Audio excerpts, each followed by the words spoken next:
leverage on? What is our mainstay? At Emigrate, we have both premium and freemium model. How do you take advantage of our communities? What are the stories or success stories that has happened or that people have enjoyed, if you like, within the Emigrate ecosystem. So there's free information that you can leverage on, free but very valuable information about the various visa type, right? Opportunity within, for you to relocate yourself, your business, and even at what's called headhunt. Position yourself for headhunting. We would be sharing insights into this. We're not a how do you call it, migration or immigration lawyers. We're just sharing what we know that has worked and what you can leverage on, right? So we expect you to do your research. Whatever we say here, you can double check it online and do your research around it. If you're looking at traveling, you should love reading and researching about opportunities outside your present geography, right? So which startup visa is right for you? It's the focus for today. But before we go that far, what is Emigrate? Right, I just wanted to do some housekeeping. I will have one of our senior consultants in the person of Mr. Bade share also on startup visa. He'll come in and share extensively on startup visa. So you still have enough time to invite your friends to jump in. Right, Emigrate. What we focus on in Emigrate is tech-enabled pathway to relocation and to settlement. That is the focus. Today, we're talking about startup visa, right? Leveraging on technology, right? Technology pathway. In the past, we've talked about global talent visa. We've talked about the Canadian visa. We've talked about migrating to Australia.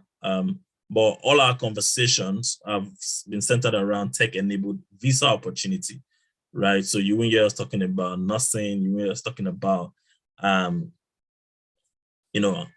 school routes, like they like to put it.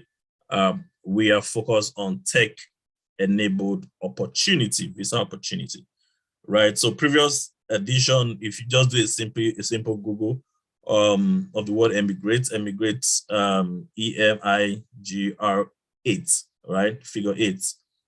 You would come across dozens of our videos, past edition, with valuable insights, with valuable knowledge that you can leverage on, from migrating to the US using the O1 visa to Technation ambassador visa or endorsements to migrate to Australia, right? Then the various routes we have talked about between the UK and the US, right? So there's a rich, and it's free, it's on the internet. There's a rich repository of work that has been done, conversation that happened in the past that will benefit you if you're looking at different visa type, as long as the underlying word is that it's a tech-enabled visa opportunity that you're looking out for, right? Tech-enabled. So we go back to startup visa. Today we're going to be focusing on startup visa. But first, let me also let you know things that will be coming up soon. Subsequent conversation. Today is startup and innovation visa. There are some markets, or should I say some country calls it entrepreneurship visa. Some countries call it innovator visa, and some call it startup visa. So at the end of the day, they are focusing on startup, right? If you're a startup founder and you have a small business or a startup business that can thrive in a different climate, in a different demography, or in a different market, there are nations that are looking out for opportunities. They're looking out for brands like yours that they can support and grow so that it grows their economy. They are aware that startup are the drivers of the economy these days. Small and medium scale businesses are the drivers of economy, and they know that with proper support, you might become the blue chip of tomorrow, the Facebook of tomorrow, the name it, Microsoft, name it, IBM of tomorrow. These all started as a small tech company. They started as a startup, and they've grown to become big employers of labor, contributing huge tax returns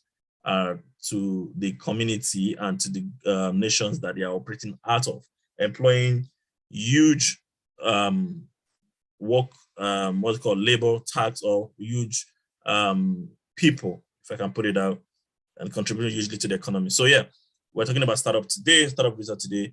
We also have talked about UK Tech Nation visa opportunity, also known as Global Talent, right? We've talked about this, and we are also going to be having another edition where we'll expand the knowledge around Tech Nation visa. We're also looking at move to the US with as a global talent, which is that will come up in the near future, subsequent edition. We've had conversations in the past, hosted guests in the past that have talked about this, talked about the O1 visa. So we have videos online that you can search for and you find it. Canada Startup Visa and French Tech Visa. These are sessions that we're hoping to bring to you guys in subsequent edition, right? Emigrates, like I said, our focus is tech-enabled pathway to relocation and settlement. That is what we are focused on. We would not talk about school route. We would not talk about nursing, for example. We're focused on tech-enabled pathway. So if you're in the tech field or a tech enthusiast, and you're looking at relocating either fiscally, or you're looking at relocating your business, or you're looking at looking for job in tech across the globe, then this is the right platform for you to be part of. I will ask you to join actively our Emigrates community, because there are a lot of opportunities that we constantly share in those community, right? What we do primarily is to help you become globally attractive, right? To help you scale your business to the point where your business is not, maybe scale is not the word, profile your business, because you're already building your business at scale, I would like to believe, right? We want to help you profile your business to become globally attractive. We want to help you profile your journey, for example, as a tech enthusiast or as a technology person, so that you become globally attractive to brands, to companies that are employing across the world. And if necessary, if you so desire to move, you would be in a better position to get this endorsement and get this visa. Like we say, the visa is only a side effect of our objective. Our main objective is, how do we make you globally attractive, right? And there are different structure we've put in place to help you navigate this part. We have the free structure, which is one of, like, we're having an open day today. It's one of the free sessions that we hold. We also have the premium session that helps you and hold you and just give you step and guideline that you can follow through. For the free sessions, we're having information session like the one we're having now. We have general inquiry sessions. At some point in this conversation, we'll have questions from the audience. So if you are in the audience, if you have a question, or when the speaker starts going through the various startup visa, you can drop your question in the chat, right? And we'll take it. So this make up part of the general inquiry session. So feel free to ask your questions. Any question you have, we will try as much as possible to answer it. And where we are not able to, we'll come back to you and give you direction or more information with regards to question. We have coaching and hand holding session. We have self-directed roadmap to qualify you for a tech-enabled visa. For example, for new beginners, you think, oh, this is not for me. They're looking for experts. They're looking for exceptional talent. We can work with you, build a roadmap that you can work on, check the boxes, and over a period of 6 months to 1 year, you can become globally attractive on the background of what you are currently working on, right? Because a lot of us have invested a lot in tech, or invested a lot in our career journey, and what we really need is someone to take a look at the work we have done and profile us correctly. So with with with a roadmap, we can achieve those set goals. So that exists in the community.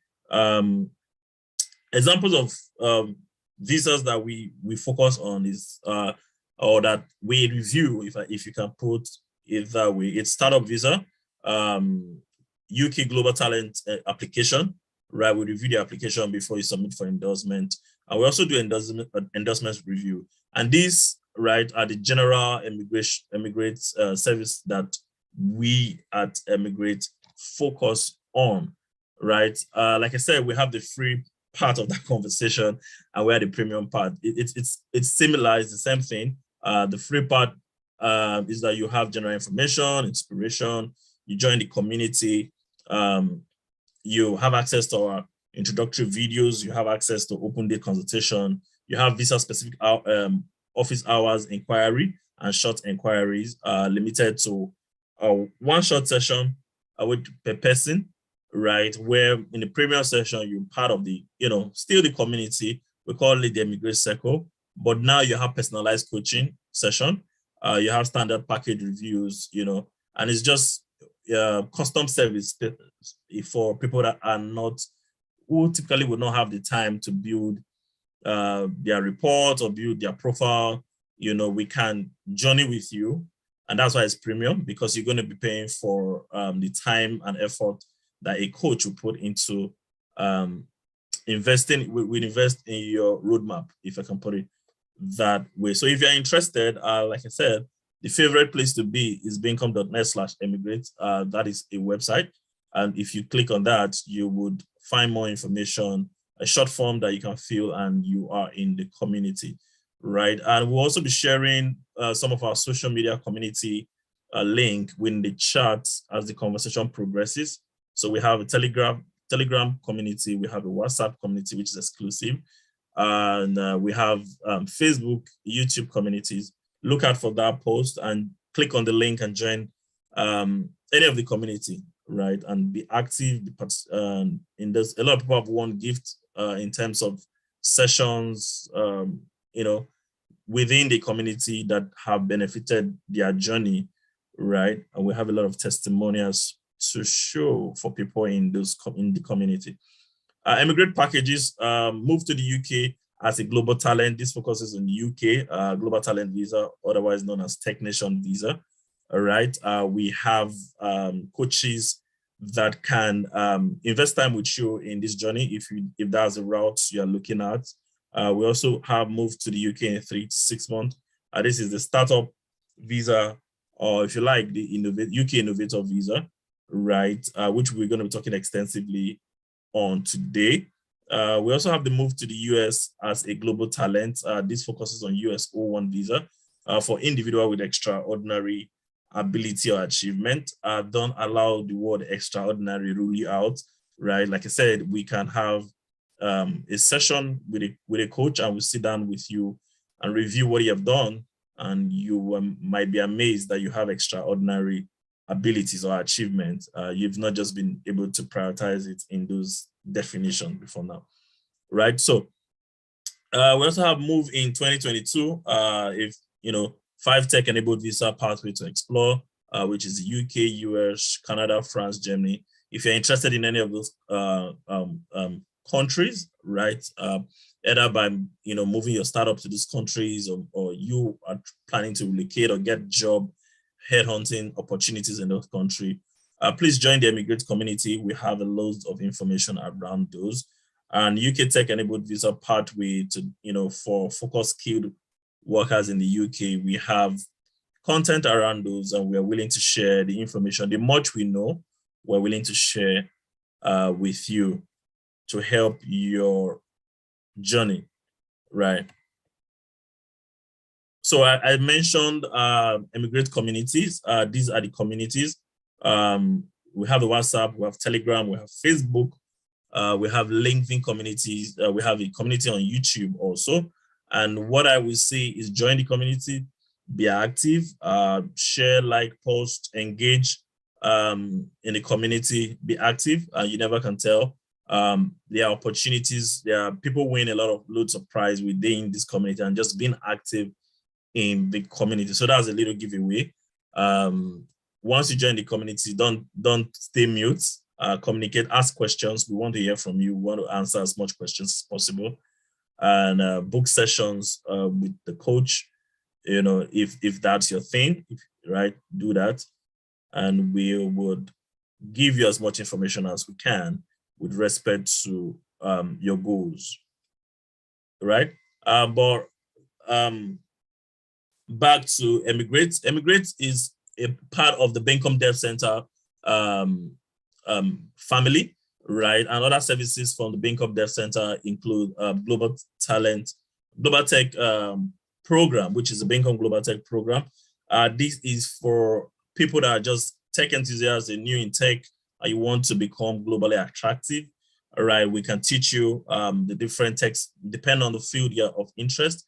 We have classes across various tech fields, right? And we also have opportunities where we expose you to real experience and expose you to real projects, right?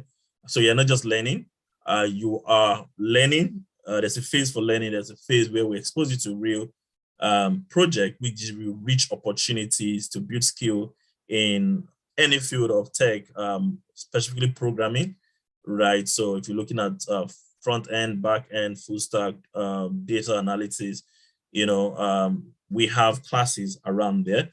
And if that is where you are at the moment, if you're trying to move from being intermediary to professional in any of the class or category you're in, we can help you progress smoothly. So bencom.net/global tech is where you want to go. And if there's a short form there you fill for registration. Tell us what you want to learn, and we'll get back to you as soon as you hit send, right? So there's a beginner level, there's intermediate level, and we can grow you from either of those levels, depending on where you are, to becoming a full stack, if you like, or if that's your journey, if that's your goal, or to becoming globally attractive, if that is also your goal, right? It's usually a 1 to 2 year program, depending on your project and how you want to progress with it, right? So it is a fantastic opportunity, and I encourage if you're new in tech, this is a great way to start your journey to becoming globally attractive. So we also have other business like other Bencom Dev Center programs like the mentoring platform. If you're looking for mentors, we have mentors, and we can pair you up with a mentor. If you're a mentor, you're looking for mentees to mentor, we would like to have a conversation with you, and would like you to join our mentoring platform, where you have opportunity to mentor other people in the tech space. So this is a good opportunity for those that are mentors and those that are mentee looking for mentors in the tech field. Remember, the underlying word or the common denominator across everything we do is tech enabled. You have to be in the tech. So the mentors we're looking at for our tech mentors, right? Just to put a context to that. We also have a fantastic one, which I like so much, which is the Bencom Labs by Bencom, right? It gives you an opportunity to join a team to build a product-led digital technology or product-led digital product, or technology, how do I put it?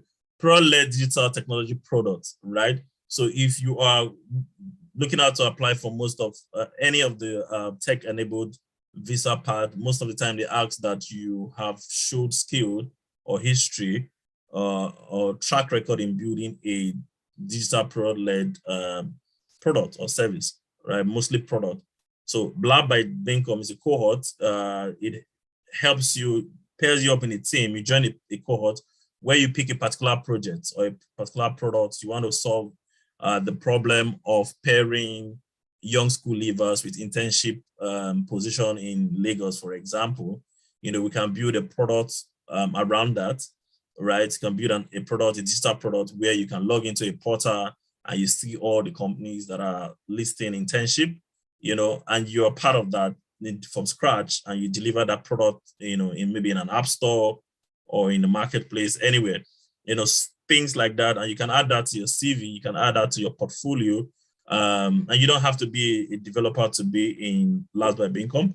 You can be a product manager, you can be a project manager for that. You can be a front-end developer, you can be a graphic designer. We need all these skills in a cohort, right? So you are very much welcome. You're very much welcome to be part of Last by Income. There is I think there's a recruitment process going on around Last by Income. Recruitment is not quite the word. So there's a cohort session going on. So you could join the cohort session. It's a 3 to 6 month program where you join a team and you can create a product. If you're looking at starting, building a startup,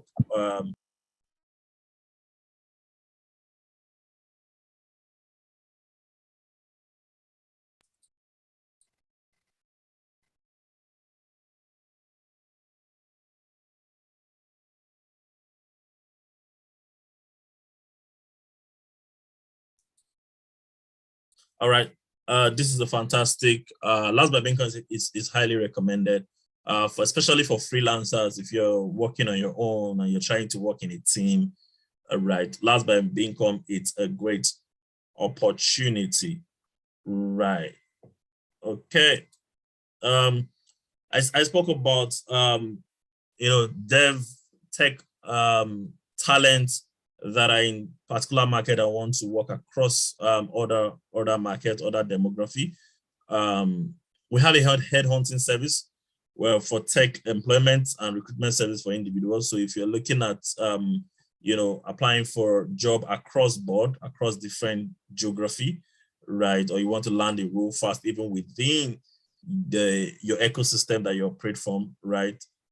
We have a headhunting service, beacom.net/headhunter is where you want to go and fill the form there and let us know your skill sets and let us know what you're looking out for. And our team will get back to you with opportunities that we see in that field, right? And you can take advantage of that, right? Fantastic. I've talked about the available, some of the available tech-enabled visa and routes to relocation and settlement. Talked about the startup, talked about innovator. It's used almost in the same field. So some countries call it startup, some call it innovator, some call it entrepreneurial visa. Most of the time, they're talking about the same thing. I've also talked about global talent. And this specifically for UK, global talent visa, which is called Technician. I think there's also global talent visa for Australia, right? Yeah, and we also have, in terms of, we also have skilled workers route for the UK, right? So in the UK, we have tech startup visa, innovator visa, global talent visa, and skilled workers route. These are all tech-enabled routes that we support and that we coach people on, that we have a community around, right? In the US, the O1 and EB visa type is something that we have a lot of information around, and we don't mind sharing with you. We have coaches that can handhold you through the process if you're looking at opportunity in that area. In Canada, the startup visa, right? We'll be talking about, we'll be focusing on UK startup visa and Canada startup visa into this conversation. And in France, we have the French tech visa, and we also have other European countries that are coming up with startup visa, that are coming up with talent visas, and that we are exploring. And if you're interested in any of those, we would be happy to share with you if you are in our communities. Yeah. So yeah, this list is not exhaustive. So there are a lot of more information. That's why I said there's more information. If you're part of the community, you learn more, you know more, because we are constantly sharing resources within the community. Right? So what is your focus, right? Is the question I like to ask. For us, pathway to settlement, is what we enable. And for startup visa, you can move with, for startup visa, and indeed most tech visa, you can move with your family. You can move with the family. Are you a beginner? Yes, we have a plan. We can draw up a roadmap with you, starting from, Beacom Global Tech Program. If you're already a full stack developer, we can work with you to draw up a roadmap to, handhold you through the process. One thing you should know is that nobody is disqualified. Everybody's eligible. Some people might be eligible today, and some other people might be eligible in a year, some other people in 2 years. As long as you are willing to put in the time, you would be eligible. So we focus on tech-enabled opportunity only, right? I think I've mentioned that before. And we have loads of materials online that you can binge on, videos on YouTube on previous edition of Emigrate Open Day. And this list is obviously, not exhaustive, but we have a conversation today. We want to focus on tech startup or the startup visa. And we have Bade in the room to unpack that for us today. Bade, are you here? To unpack. Yes, I am. All right, you're welcome. To unpack the tech startup visa for us today, I think you'll be focusing on two major startup visa. So if you have questions, please put it on the chat. We're also going to be dropping links to the communities on the chat. When we drop the link, please click on those links, join the community. We want to take the conversation beyond an hour or beyond 1 hour, 30 minutes. We want to understand where you are, what you're looking out for. And if possible, our coaches can work with you on your journey. All right, so Bade, over to you. Thank you so much, Modi. Hi, everyone, and thank you for joining us at this edition of Emigrate Open Day. My name is Bade. Amongst many other things, I'm the CTO and co-founder of Social Lender.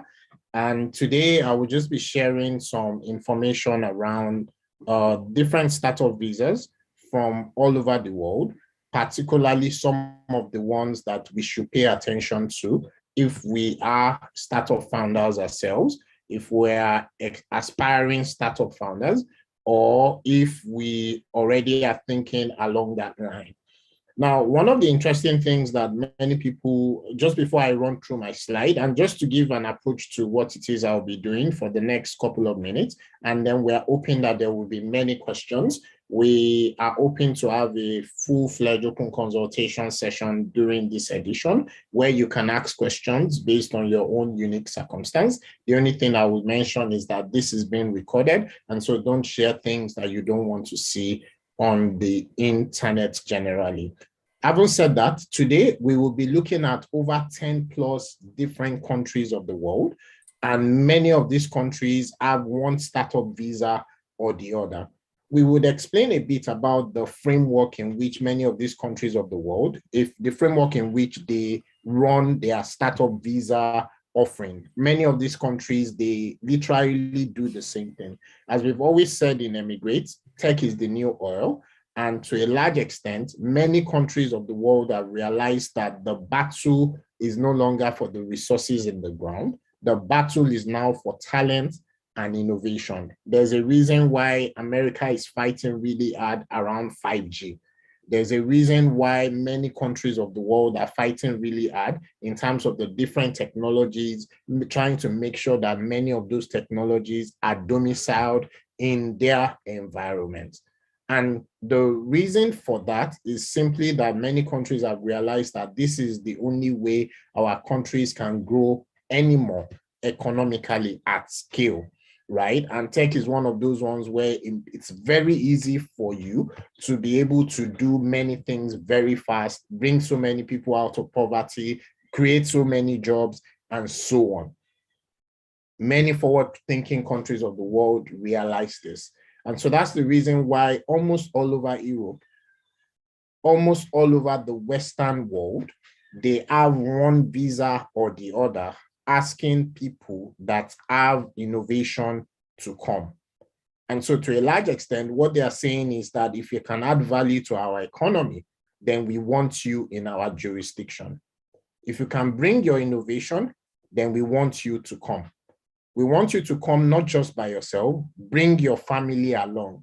Because we know that when we calculated net, that innovation, that talent, that number of employments you will create, even if it's because you are a staff in a tech-enabled organization, a digital product-led organization, and several others that people are looking at, fast growth companies basically, they realize that net, even if we ask you to bring your family and your children and everybody, we think that you are going to add more value to us.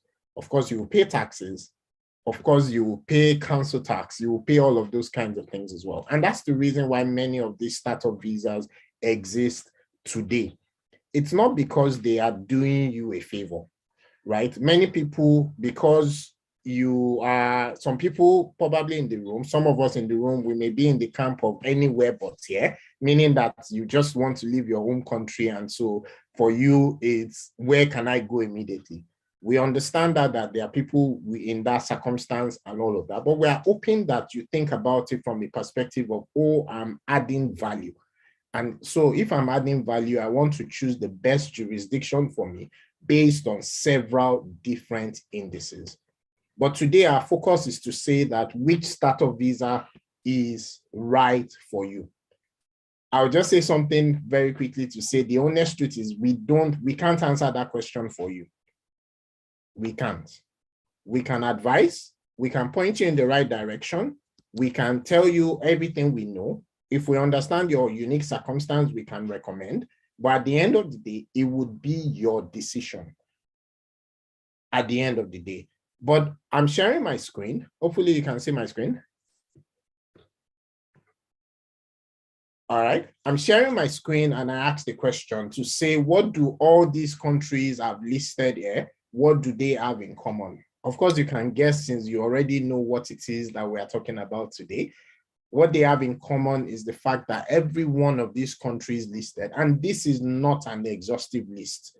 This is just some of the countries. This is not an exhaustive list. Every one of these countries have one startup visa or the other. One visa around. Now, some of these ones, they have different names. They could call it entrepreneur visa. They could call it innovation visa. Some of them have different names. But at the end of the day, the fundamentals of these visa types are the same. The fundamentals of these visa types are the same. So you can take a screenshot of this. You can Google it because to a large extent, some of these things you can find in the public domain. But why we're having this conversation is because we want you to realize a couple of information that you may not have been paying attention to. We want you to pay attention to the fact that these opportunities are available today. They may not be available tomorrow. In fact, some of the visa types, we've spoken about the UK startup visa a few times within the Emigrate community. I can tell you for free that the UK startup visa is getting slightly more difficult for you to get. And the reason for that is because the UK Home Office have also now started doing a second level verification. Before now, 6 months ago, 1 year ago, 2 years ago, what would happen is that if you got an endorsement from an endorsing body, you were guaranteed almost automatically that you will get the visa because the Home Office would not do any more assessments. But because the UK Home Office has now realized that, some endorsing bodies are not really doing proper assessment, they are also assessing the individual ideas to say that, are you sure this thing meets our criteria? And we'll come to some of those conversations. And that's part of the reason why we're having this discussion today. And so there are a few things that we would like you to note as we drill down into some of these countries, some of the startup visa programs, and so on. There are a few things that we would like you to note. Some of these startup visas are easier to get than others. And that's the reason why I used the example of the UK startup visa. The UK startup visa was as simple as if you had a business plan that was considered innovative, viable, and scalable by an endorsing body, and that endorsing body gives you an endorsement, then you can get a visa from the UK Home Office for you to be able to build your startup in the UK. It is still the case, don't get me wrong, but I'm just saying that if you are interested in that particular visa, you may want to move fast because it is gradually getting harder. And this is actually the fact for every one of these countries as well. They've opened these gates today because they need people to show up in their jurisdiction. They want people to show up those things I mentioned earlier in this conversation. And so there's no guarantee that many of these opportunities will be there tomorrow. We estimate that many of them will be available for the next 2 years or 3 years or thereabout. But the truth is that what happens a lot of times in many of these countries is there are people that are monitoring indices. And so when they see that they have enough people, then they will start closing the gates. How do they do that? They will make the ability to get the visa, the requirements more stringent. And so that will reduce people. It's the same reason why the Canada Express entry, for example, is now getting harder and harder to get because the requirement is getting higher and higher as more people are also finding out about it. And so many of these startup visas are easy to land, but some of them are not so easy to land. You can do your research. Is there a pathway to settlement? For many of these visa types, they have a pathway to settlement. Some of them are direct pathways, some of them are indirect pathways, and I will explain what I mean. The direct pathway is that once you land that visa, you're already on your way to settlement. So an example is the Canada Startup Visa, because that is a permanent residency. But the UK Startup Visa, you get it for just 2 years. And then after that 2 years, you will not even be able to renew, but you can move to another, I will still call it a startup visa. It's called the UK Innovator Visa. It's still around the startup. There's a bit more requirement, but you can move to that visa after your startup visa expires. And so direct pathway to settlement, indirect pathway to settlement. It's important for you to take a look at the different visa types that you're looking at. And some people can say, oh, I want to move to an intermediate country first. I know this is my destination country, maybe in Europe, maybe in Americas, maybe in North America or South America or wherever. But you can also say, oh, I want to move first to an intermediate country for a couple of years, maybe because I don't yet meet the criteria for the target country I'm trying to go to, or maybe because this country may have the things I need for my startup at this time. And then once my startup gets to a certain stage, then I can move on to somewhere else. Those are some considerations you may want to think about as well. For us at Emigrate, most of the visa types that we focus on visa types that allows your family to be able to move with you. But then it is not every single one of these startup visas that allows your family to be able to move with you. And so you need to also consider that to say, oh, what does this actually give me? Of course, if you are single, you're not yet married, then it doesn't matter to you. But then if you are married with a couple of kids or expecting kids or hoping to have kids in the future, then that may be an important consideration to you at that point. So those are some things you want to take a look at. The stage that your startup needs to be also would matter. Some of these startup visas are available to your startup once you have an idea. Some of them are only available when you've raised a certain amount of money. And so some, once you have customers, once you've started selling, once that you've shown that, oh, this can be profitable.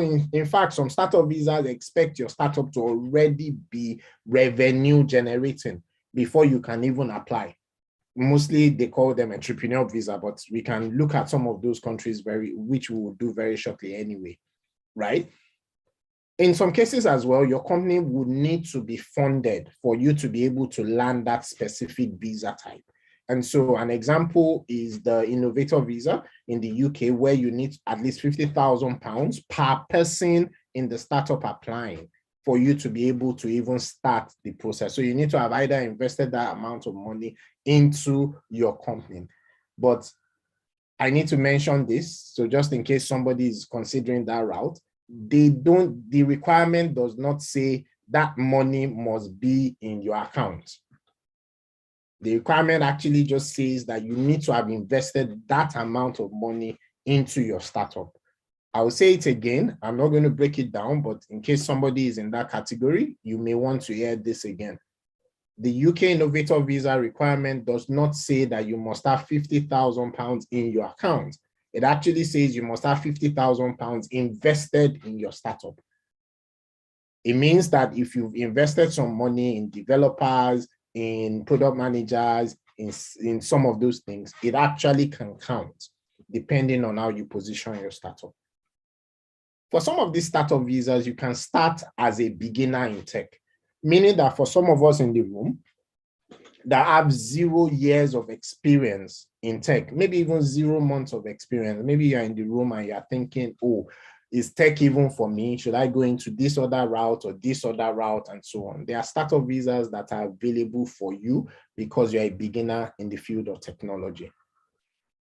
Not because you're a beginner in the field of technology, but you can actually start building yourself. Guess what? In 1 month, you can actually get into tech. Tech is one of those areas where there's a low barrier to entry. In 3 months, you can get into tech. In 1 year, 2 years, 3 years, you can actually start building expertise in the field of tech. But what I'm saying to you is that within a certain period of time, you can actually build the skills that you need for you to get into tech. The other question that typically comes is that if you have 0 startup experience, this is also possible for you to actually start building yourself as a startup founder. In fact, we mentioned one of the programs that Bincom has, which is Labs by Bincom. It's a 3-month pre-incubation program.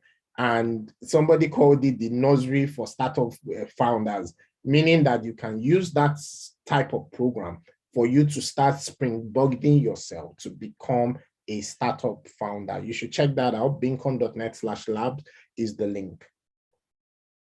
As I mentioned earlier as well, many of these visa types, some of them have different names. Some of these visa types have different names, and the different names of the visa would pretty much tell you the same thing about the visa. These visa types are available. These visa types are things that the countries of the world want you to come if you can bring value to their economy. And so what I'm just going to do with the next session, and as we've mentioned earlier, is that if you have questions, please drop them in the chat. Apologies, there's a poll that we would like to share. And so I guess my colleague can share the poll now if that hasn't been done already, where we would like to just get some information from you, our audience. We plan to have this session in 2 parts. The first part is what we are doing today, focusing on, we've already pre-selected the 2 visa types we'll focus on today. I think Moody mentioned it already, right? But I will just spend a few minutes talking generally about some of the different visa types. I showed you already a list of the countries. And so you can literally put the name of that country and put startup visa beside it on Google. A lot of information will come out, right, for those specific countries. What I will do within the next couple of minutes is that I'm going to run through a bunch of these visa types, right? From different countries, and I will mention some key features, some key information, some key things that you may need to know, some key information that may be interesting to you around that particular visa type. That's what I'm going to do with the next couple of minutes. And then after that, we will then zoom in on 2 visa types, 2 specific visas, right? I don't want to mention the names right now, but we'll zoom in on 2 specific visas. And then we will speak about how Emigrate can actually help you if you're in the journey of looking at these startup visas. All right, so I will start by, as I did earlier, what I did was I showed a list of the countries. Because of time, because I'm looking at my time, we want to allow a lot of time for questions in this session. So I'm going to do this slightly differently than I planned. 1 second, 1 moment, actually. All right. So what I'm just going to do is I'll leave the names of the countries on, and then I will just speak about some of these countries' visa types and what they have to offer you at the moment. The list of the countries are on the screen. It's not an exhaustive list of countries, as I mentioned earlier. but these are some of the countries you may say, oh, I want to go check out because, oh, they have a startup visa or the other. So we've got Denmark. Denmark has a 2-year residency program, which is a type of startup visa. They would give you dedicated support from their government. And what happens with that is that you can apply for it in multiples, meaning that you can renew the visa after every 2 years of being in Denmark. Portugal recently upgraded their startup visa, and if you check online, you will find a lot of information about some of the changes that has happened in Portugal around the Portuguese startup visa. They will be looking at your startup from a couple of lenses. They will be looking at your startup from the degree of innovation. They'll be looking at scalability of the business. They'll be looking at the market potential. And there are several other requirements which you can find online, right? One of those important requirements for this particular visa is that you need to show that this startup has the capacity of creating jobs in Portugal, right? And there's a certain cap in terms of how much job they are looking at to say, is this innovative? And then can it create jobs? Can it create jobs up to a certain amount? And then you would be able to be on your way towards this visa type. As I mentioned, some of these visa types are easier than others, but we're just giving you an idea of some of the different startup visas that do exist at the moment. We've got New Zealand as well. New Zealand's visa is for 3 years. The approval is in 2 stages. The first stage is a 1-year work visa, and then the next stage is 2 years of residence permit. There are a couple of criteria you need to meet as well. And by now, you should probably start seeing some common denominators around some of these startup visas. For this one, you need to have a minimum amount of capital invested in your startup. I will not be mentioning the amount because you can literally go Google some of this information by yourself. You need to also show that you have a record of not being bankrupt, meaning that it's not like you've run many startups into the ground before in the past. You need to meet the proof of English criteria. You need to show that you are LD as well as part of that particular startup visa. We've got Spain, and Spain as well as the Spain startup visa. I'm looking at my time. Chile has the startup visa, and there are a bunch of them that do exist at the moment. Japan has the entrepreneur visa. Estonia has the startup visa. And with the Estonian startup visa, you also get there's also something called the e-residency scheme in Estonia. You may want to check that out as part of the things that you are looking at. Hong Kong has the entrepreneur visa, and Singapore has the entry pass, and you need to have a certain amount of guaranteed funding for Singapore's version of the startup visa. And there are several versions of this startup visa, as I've mentioned earlier, and it's up to you to then do your research, spend a bit of time. And yes, our coaches are also available to give a bit of guidance around some of these startup visas to say, this is what you need to do in case you need information. Something I advise people is that spend the time before you spend the money. Spend the time before you spend the money. And what I mean by that is that a lot of this information is available in public domain. Emigrate, for example, has done a lot of different open days, focus on one startup visa or the other, one tech-enabled visa or the other. Start with that research. We're hoping that this session has inspired you. We're hoping that this session is informing you about these startup, about some of these opportunities. You may not have been tracking them in the past. You may not have thought that these opportunities are for you. And that's one of the things I'm hoping that you are getting from this session, that these opportunities are for you. The fact that you are in tech, the fact that you are thinking about being in tech, the fact that you're a startup founder, the fact that you spend years, 20 years, 30 years in the field of technology, the fact that you even have an interest in tech. There are visa types that have been made available for you. As we mentioned, we will zoom into 2 visa types. And the two that we'll zoom in on is the Canada Startup Visa and the UK Startup Visa. The Canada Startup Visa has a direct pathway to permanent residency. In fact, the startup visa will start by you getting a temporary visa, because the permanent residency takes a couple of months to process. And the gates that the country has put in is that you need to get an endorsement, or, well, it's not called an endorsement. You need to get an endorsement or investment from a list of pre-approved organizations. We've had conversations around this visa type in the past, and because I'm sort of overshooting my time, I will skip on to the UK Startup Visa. The UK Startup Visa does not have a pathway to settlement, the direct pathway to settlement. It has an indirect pathway to settlement. The indirect pathway to settlement is that you can actually convert that startup visa to an innovator visa. The innovator visa has a direct pathway to settlement. The UK startup visa, however, is one of the easier ones that you can get, because that startup visa, the only thing you need to focus on is to be able to show that your startup is innovative, scalable, and viable. You need to show that to people that are called endorsing bodies, and those endorsing bodies are able to endorse you and your idea to the Home Office. The Home Office processes visa for the UK.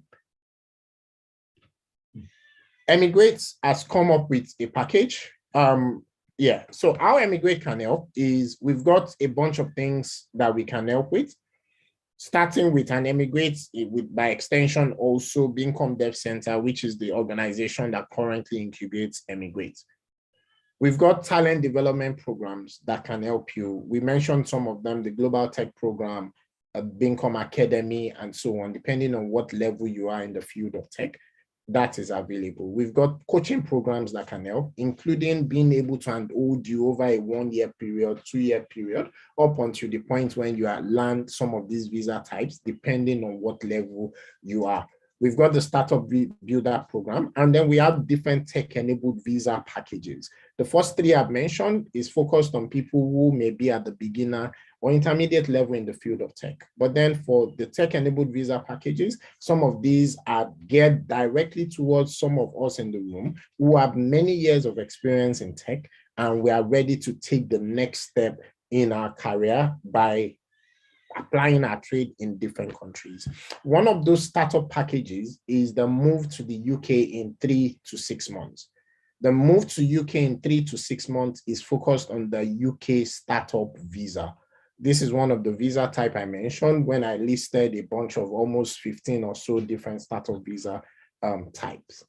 And the move to UK in 3 to 6 months, you need a budget of around 5,000 to 10,000 pounds to be able to approach this particular opportunity. But what it does is this, and I'll explain it by saying that if you've ever considered to say, oh, I want to move to the UK as a student using the UK student route, then we advise that please take a look at this opportunity, particularly if you are already in tech, particularly if you're already a startup founder. Now, even if you are not yet in tech, you can still take a look at this opportunity to say, oh, maybe this is my opportunity to build a startup that could change the world. Don't forget, at the beginning of this session, we did mention that for us, the visa itself is only a pathway, is only a stepping stone to a greater objective. The visa is available to you because you are globally attractive. The visa is available to you because the countries have realized that, oh, if you are bringing your innovation, your idea, your talent, and so on, then you can add value. Now, what I'm saying is that even if you have 0 years of experience in tech, then this is a beginner-friendly route, because within a 1 to 3 months, you can literally get into tech. The second problem that you may say is that, oh, I have no startup background. Then within another 3 months or thereabout, you can literally start building a startup background. You don't have to quit your job. if you don't have to quit your job, you can actually do many of these things on a part-time basis. Now, as I mentioned, if you've literally ever considered to say, oh, the UK master's or the UK student route is my preferred pathway to moving to the UK, then we are saying that please take a look at this route as well. We did a comparison here that you may find interesting. The student route, the UK student route, is a 3-year route at the moment. Generally speaking, I mean, different people have different nuances to it, but generally a 3-year route. You do 1-year master's, and then you get 2 years of post-study visa. The startup visa route is 2 years flat. You cannot renew it. And this is important to say because also with the student route, right, you only have 3 years, but you have 2 years.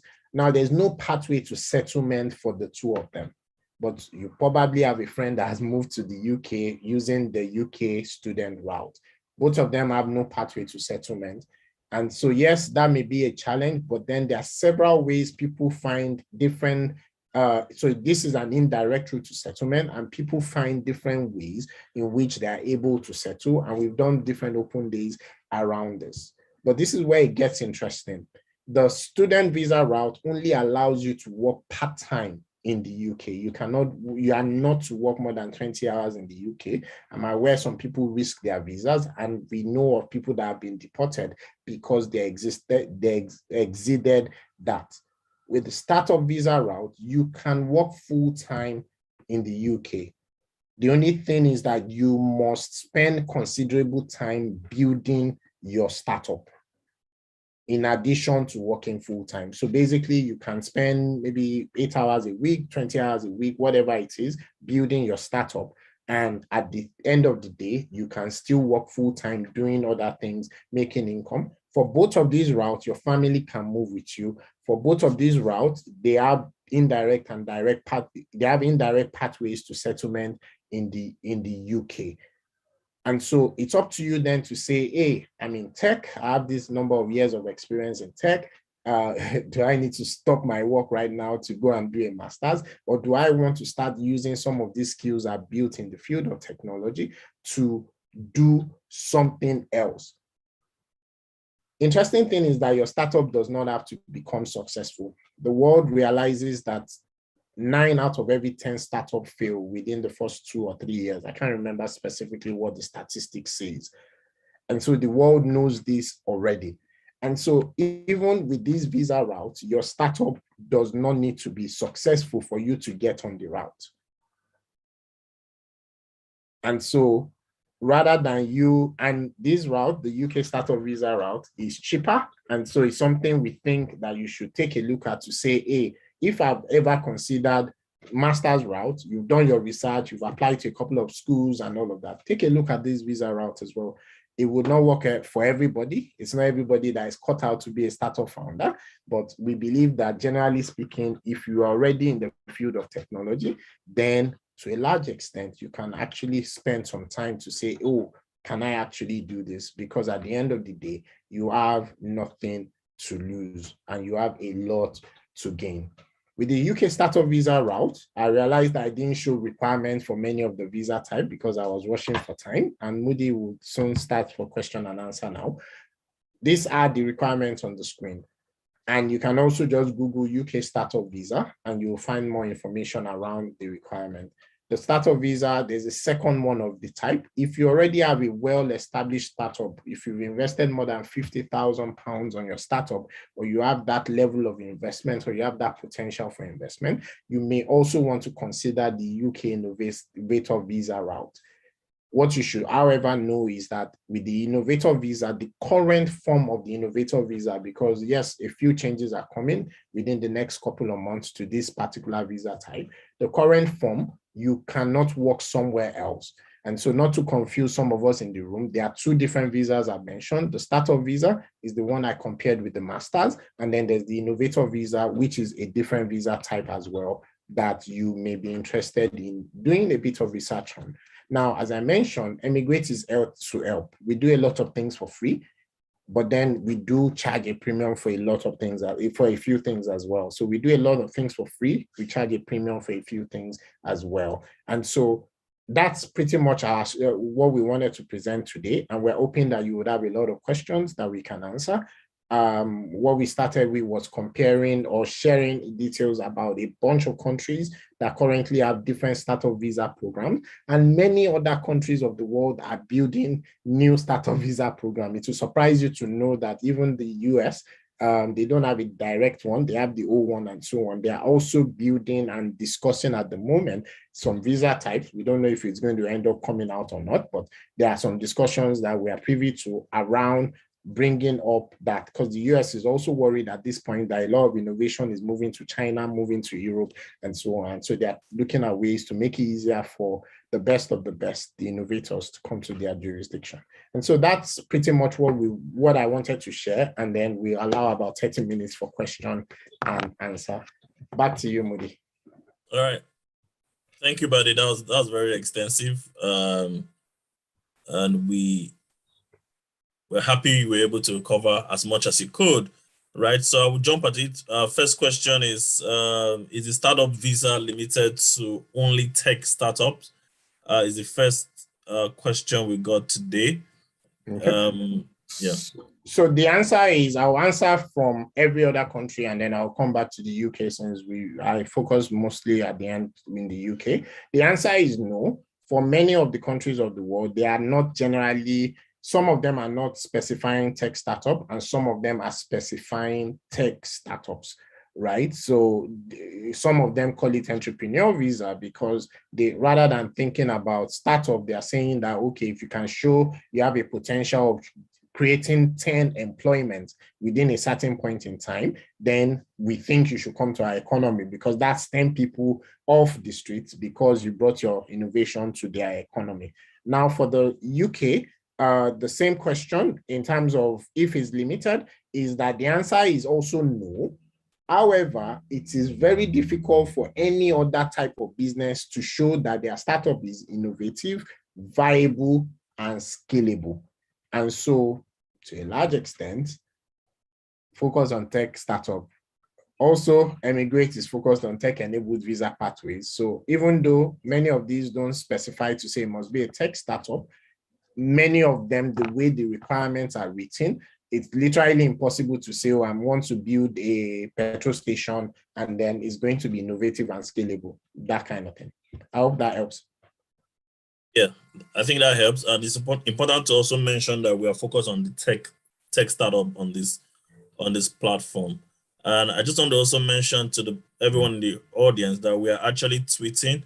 If you're on Twitter, you can join us on the tweets, repost the tweets. The link to the tweet is on our chat for you to join the conversation on Twitter, right? So thank you very much. We go to the next question. How do you get endorsement for the UK startup visa is the next question. How do you get endorsement? Yeah. For UK startup visa, you get endorsement by simply approaching the endorsing body. There's a list of it's less than 50 endorsing bodies that are able to give the endorsement at the moment. That they've been given the license by the UK Home Office for them to be able to give that endorsement. So that's the way to get the endorsement. There are 3 types of these endorsing bodies. So there are many schools are endorsing bodies. So if you graduated from a particular school, some of those schools have endorsing body. They have a limitation to say you need to be a graduate from our school for you to approach them. So it's probably not what you are looking for. There are a few other ones which they run like annual programs. So they do like a call for application once a year, twice a year, the likes of Techstars, 500 Startup, Y Combinator is not in the UK. I can't remember the others, but there are a bunch of them. You can find them also on that list. And what they do is they open for application once or twice a year. And then you submit your startup. They may get up to 1,000 startups and all of that. And what happens is at the end of the day, they shortlist to maybe 10 startups and then they endorse those 10 startups. Then there are some that have like that you are able to approach because they have different types of programs where you can approach them at any point in time in the year, and they will be able to consider your startup, decide if it meets those criteria, and then they are able to give you an endorsement. However, you stand a better chance if you have a coach like Emigrate being able to work with you in approaching those endorsing bodies. The reason is because there's a method to the madness, and I will leave it at that. Thank you very much. Right. So there's a question here. It's not directed at Startup Visa, but I would just like to take it. It's from Thank God. He says, "Thank you. Thanks for the session. My question is about Tech Nation Visa, which I am still building documents. So if I surpass the word limit, now here's the question. If I surpass the word limit for my personal statement, which is 1,000, and I have 1,107 word after several editing, does it affect my endorsement chance anyway? I would just say to you that you stick to the recommendation of 1,000 words. You don't want to check if a word extra or a paragraph extra would affect your chances. They have recommended 1,000 words. The recommendation, I don't know if anybody has anything to say to that, but I would say stick to the recommendation. Okay, thank you for allowing me to answer it, because I thought you would say we are focused on startup visa today. Okay, so the thing is, thank God, you will not even be able to submit your personal statement if it's more than 1,000 words, because the form that you have to put the personal statement in limits to 1,000 words. 1,000 words. You can't even submit it in the first place. But the general thing I would say is that don't test boundaries. If the requirement says 1,000 words, then do 1,000 words. Why are you asking a question like, oh, can I submit 1,100 and what's the name? What that means is that you'll be asking questions like, oh, if they say it should be 3 pages, should it be 5 pages? Can I submit 5 pages and all of that? Don't test boundaries. If they've given you requirements, try and meet those requirements as much as possible. But then this session is focused on startup users from all over the world. And so we would focus on that. I'm sure we have other open days coming. I believe we have one in 2 weeks or 3 weeks where a female developer will be speaking, and that will be focused on the UK Technician Visa. All right, so drop your questions around UK startup or startup visa globally. Any question you have, any doubts you want to clarify, we still have a few minutes to spend here. We'll have a question that says, after the startup visa period is expended, what's the next best route to get your residency? This person is looking at life after getting endorsement. So is that for UK? Could you please specify what country you're speaking about? But I will answer for UK. You want to specify what country you're looking at? Okay. Yeah, and then we can move to. Yes, UK. Oh, it is UK. Yeah. So for the UK, the startup visa, the next one that they've said by the Home Office is the innovator visa. But the thing is, if I will use the Nigerian palace, your startup must blow for you to literally be able to get ILR from the innovator visa, right? There's a method to the madness as well. Well, you can book a short session to get more details and all of that. There are things I can share on a recorded session like this. However, there are other options as well. You can cross into tier 2 visa, get a company that is able to sponsor you. One of the things we say for the UK is that if you are already onshore, it is easier to get a company to sponsor you. It is not impossible for you to get a company to sponsor you from your own country, wherever it is in the different countries where Emigrate has an audience. However, it is easier if you're already onshore. So what you can do is that you can move using the startup visa the same way people move using the student visa, and then you can now find different pathways to settlement. And then the UK Technician visa is another option as well. So I've said 3 options right there. In UK Innovator visa, the tier 2 visa, which is certificate of sponsorship from an employer. Then you've got the UK Global Talent visa. There's the Scale Up visa. There's the UK point system that is coming up, and there's a few other options along that line. All right. Thank you. Please keep your questions coming in. We want to take as much questions as possible. I will go to Michael, who's asking, are these endorsements free of cost? Some endorsements are, some endorsements are not. Some endorsements will require you to pay a token for assessment. Some endorsement will require you to pay much more than a token for you to join an incubator or accelerator program, a paid one where you are paying, not that they are paying you, for you to be able to get into the program, and that program will be able to give you sponsorship. So it depends on the different endorsing bodies, the different route that you may be interested in looking at, and so on. Okay. Is there any English language? So for this, is there any English language requirement for Nigerians for the UK startup visa application? The simple answer is yes. You need English language. Then there are two options. Well, yeah, three options. If you study in the UK, then yes, you meet the requirement already because you have a UK degree. Second option is that if you already have, if you graduated from Nigerian universities, they don't allow polytechnics as far as I know as at this point. You can approach a body called NARIC. It used to be called NARIC, is now called ECTIS. You can approach them to endorse your certificate. But unfortunately, at this moment, we're speaking, ASU in Nigeria, for example, is on strike. So you can't get the things you need from your university to be able to get that. And then the last option is you can write the proof of English test. Yeah. So thank you for that. You need English as a requirement, but it has expanded on the different options you can go around it. And okay, we have a question around finances, around budgets. Somebody's asking the budget of 5K to 10K pounds for UK. What and what does that cover? That's an interesting question, and that's one of the questions I believe we will be able to answer depending on your circumstance. The reason why that range is very far apart is because it would depend on many things, starting from, are you already in tech? Are you starting from ground zero, meaning you need to even start learning tech? Then do you already have some startup background? Then it will also depend on what endorsing body can we approach for your idea.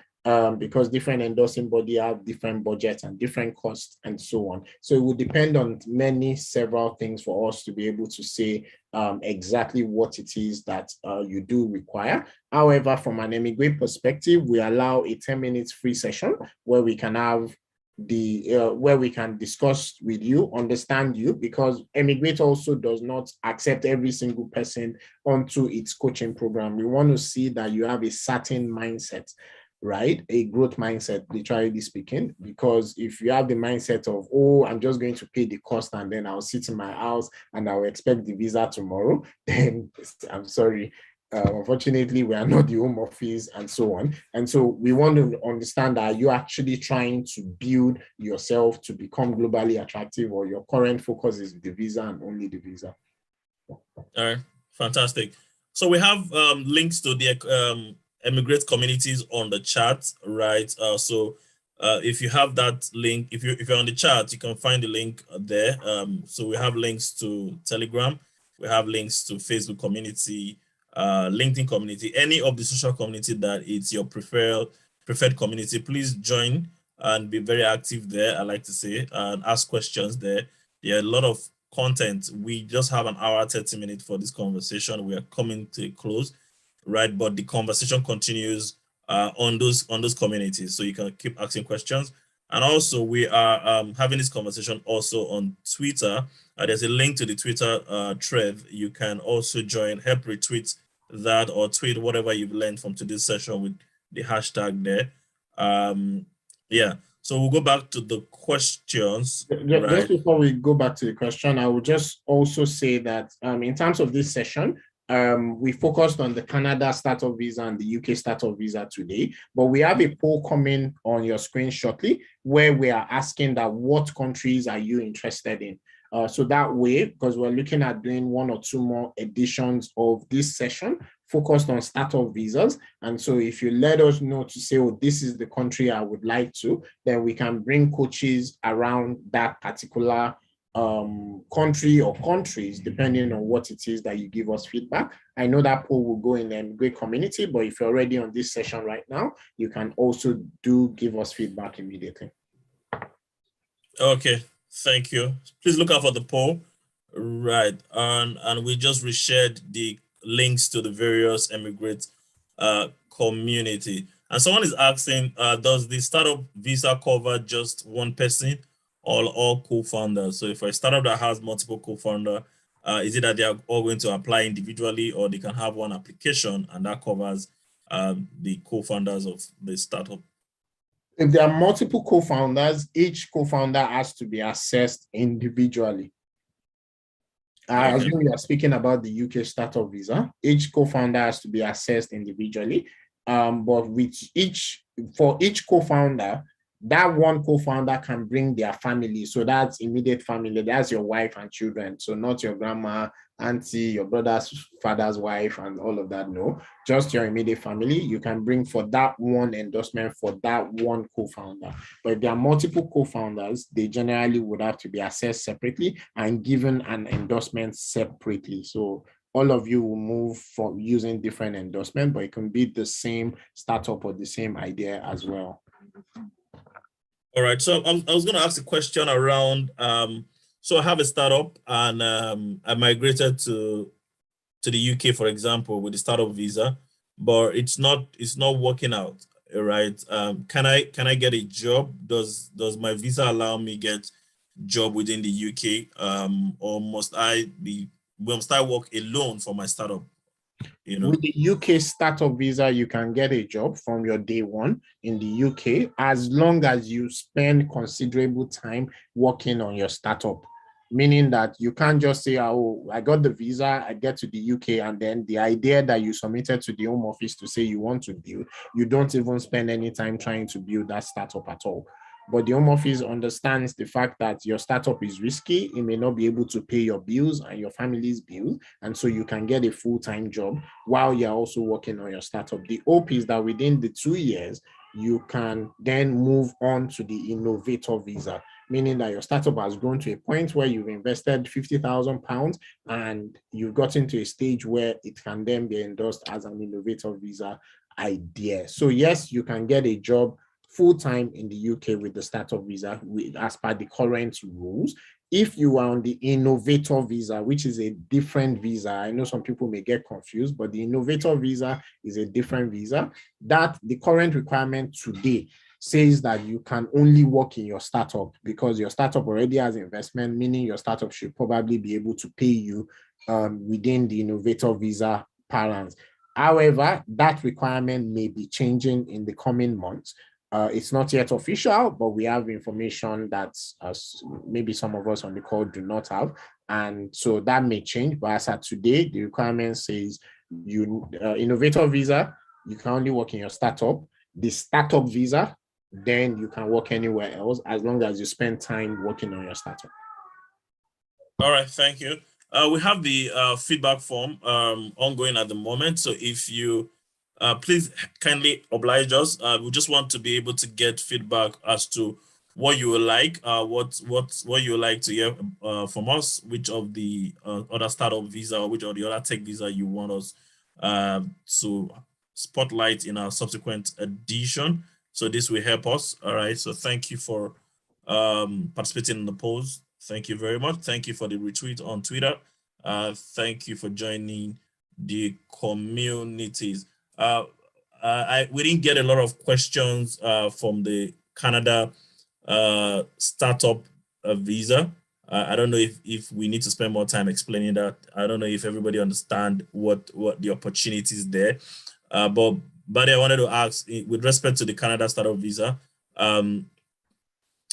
so is it we must have an endorsing or an investment body in Canada? How easy is it to get those investment body? Are there platforms we can apply through, or are there accelerator programs that are open that we can apply through?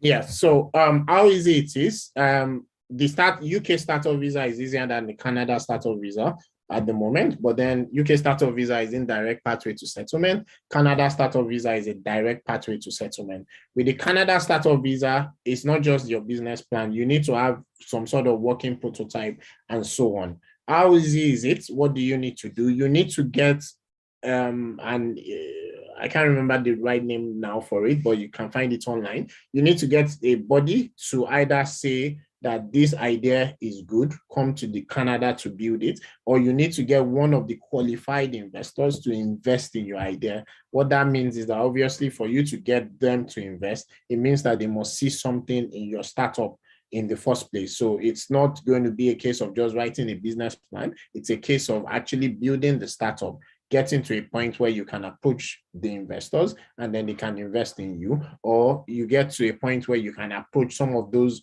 endorsed bodies. There's a name for it in Canada, but it's similar to just an endorsement body as well. And getting to those endorsement bodies to say, hey, look at my idea, and then you can invest in it. And then those categories I mentioned for the UK startup visa, similar categories exist for Canada startup visa as well. Okay, fantastic. So forgive me, somebody was asking, I'll just paraphrase, he's doing a master online in a UK university. He's based in Nigeria, and he's doing an MBA program online, and he's saying to apply for a startup visa where he needs English, proof of English as a requirement. That is a UK university he's on, but it's online. Does that count as, schooling or graduating from a UK university? You mentioned if you graduate from a UK university, you might not have to take the English exam or proof. Yeah. So I need to just give a caveat. We are not offering legal advice. Neither are we offering immigration advice. What we are sharing is from our experience and sharing our time in terms of coaching along the line of tech-enabled visa pathways. In terms of your specific question, I don't have the specific answer right now. We can check for you and then confirm to you based on public information, or also asking if we do have lawyers in our network who can actually help, but this looks like a question that we can simply ask and then they can answer. And so if you're in the community, you can drop the question in the community as well, and then somebody will get back to you. Okay, thank you. Then we have a Canadian question. What is the cost implication for the Canada startup visa? It depends, right? It starts from free and it goes much higher in some cases than the UK startup visa. So it could be up to $25,000, $30,000 in this case now, depending on what it is. But it could also be free, because if you get into one of the programs which I explained earlier, on your own merit, on your startup's merit, then it will be free for you to get the endorsement, but then there will be a few application fees that you will need to pay. All right. So the poll is still on. So please indulge us. It will take less than a minute to fill the poll. Right. And we're still on Canada. We have a question. So the first question is the cost implication. The second question is, how do I get the endorsement body? I think you've explained a bit about that. And the third question is, are there specific tech-based endorsement body? How do they fund the business? So this person is talking about tech startup visa for Canada, right? Yes, they are endorsement bodies. They are not called endorsement bodies. They are called designated organizations. I'm sharing my screen to just give some details. And this is in public domain, so you can go on this site as well to get this same information that I'm sharing on my screen. It could be a venture capital fund. It can be an angel investor group, or it can be a business incubator. And for the business incubators, there are some of them that are focused strictly on tech, and many of them, in fact, are focused strictly on tech. But then there are some that there are different kinds of other businesses they take a look at as well. So I'm not sure if I've answered the two questions, but yeah, I think I did. Yeah, I think you have, right. So I'll just scroll down just so you get a glimpse for anyone. And there are many of them, but there are some that are easier to approach than others. Let me put it that way.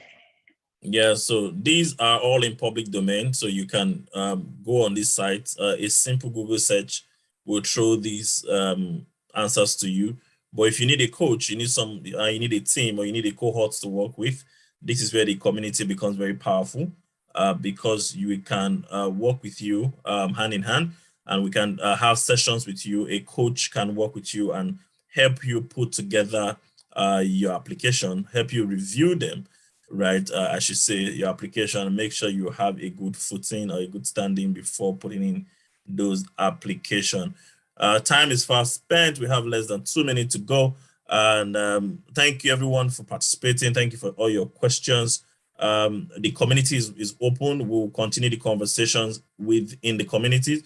For those of you that have more questions, for those of you that have specific questions as relate to your own specific journey, you don't want to ask in a public space, you can book in a session within the community for 30 minutes with any of our coaches, and we'll take the conversation from there. We hold Emigrate Open Days every other fortnight, Wednesdays, 2 weeks. There's one coming up in 2 weeks, right? So please share this link with your friends, colleagues who are looking to becoming globally attractive, who are looking to relocate their businesses or locate their skill sets or their talent to different demography. We're going to be talking about different tech-enabled visa pathway that they can leverage. And do look out for our publications. So we have last question I was going to ask Bade to talk on. We have a program, I should say, running at the moment. Might relocate or move is the word to the UK in 3 to 6 months, which is specific to the UK startup visa. But did you want to share more about that? In 2 to 3 minutes, if that is enough time, because we've spent all our time today. So the move to UK in 3 to 6 months, we're focused on the UK startup visa, and basically we're able to handle you through the entire process of being able to land the UK startup visa. The process starts with an initial conversation with you, just for us to know whether or not we even want to move forward with you as an individual. You could start from having no experience in tech at all. You don't need any experience in tech to be able to get on that particular package. But if you have some tech experience, many years of experience, or just a few months of experience, it will help. Because when we are discussing a few things like valuation and things like that, at least you know what it is we're talking about. But then if you also have some background in startup, that also helps. It is not compulsory, because if you don't have any background in startup, we would handle you through that process as well for you to start building experience in startup.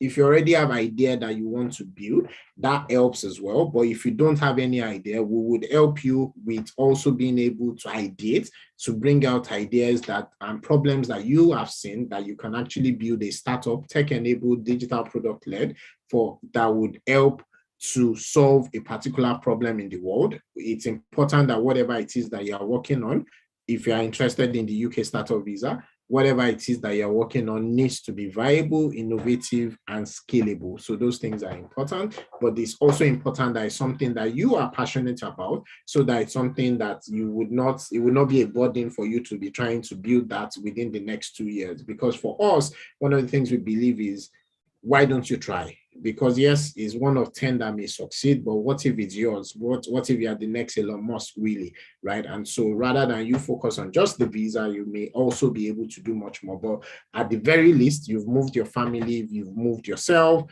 and you're also probably in a better jurisdiction to bring much more better things out from inside of you in terms of your innovation, being globally attractive, and so on. So I don't know if I answered the question.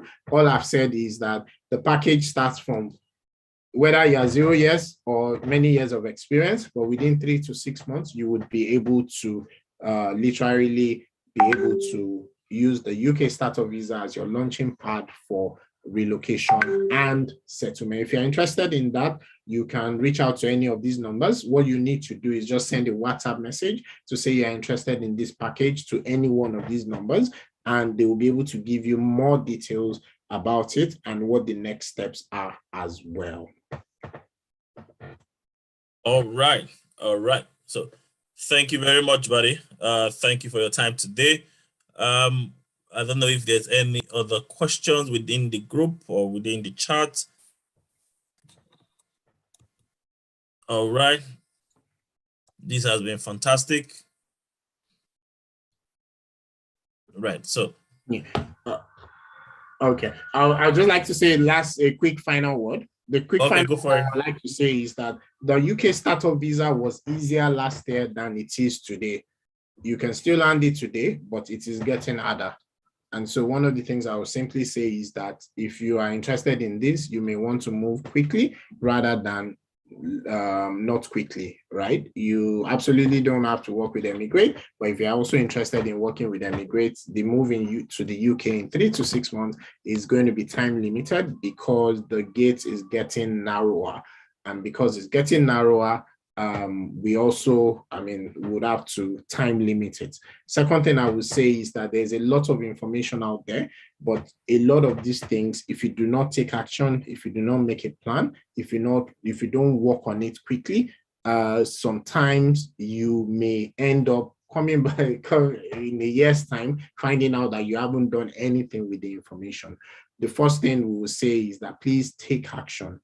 If there's something you need to do immediately, then do it immediately. If you need to make a plan, if you need to dust that old idea that it is that you've been thinking about, do those things because these countries want you, particularly if you are globally attractive. All right. Thank you very much. Thank you, everyone. Thank you for participating on the polls. The polls is still up. You can also share your comments, ideas in the chat. We have less than a minute to go. And we have our community links. You can join the community where we'll continue these conversations. And there's also a link to a thread on Twitter where this conversation is ongoing also. You can do where to tweet at the thread or retweet also. And let's help put this message out there for people that are interested in moving to the UK, people that are interested in leveraging on the startup visa pathway or tech-enabled pathway that we have within the Emigrate ecosystem. So thank you very much. We'll be passing more information through our social media channels for the next edition. So do well to share with your friends, your colleague, and anyone interested in relocation or moving to a different market, a different demography, or a different ecosystem.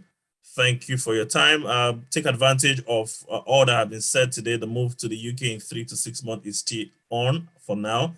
So take advantage of it. There are tech-enabled pathways that are currently on. Take advantage of them. There are a lot of information that has been said.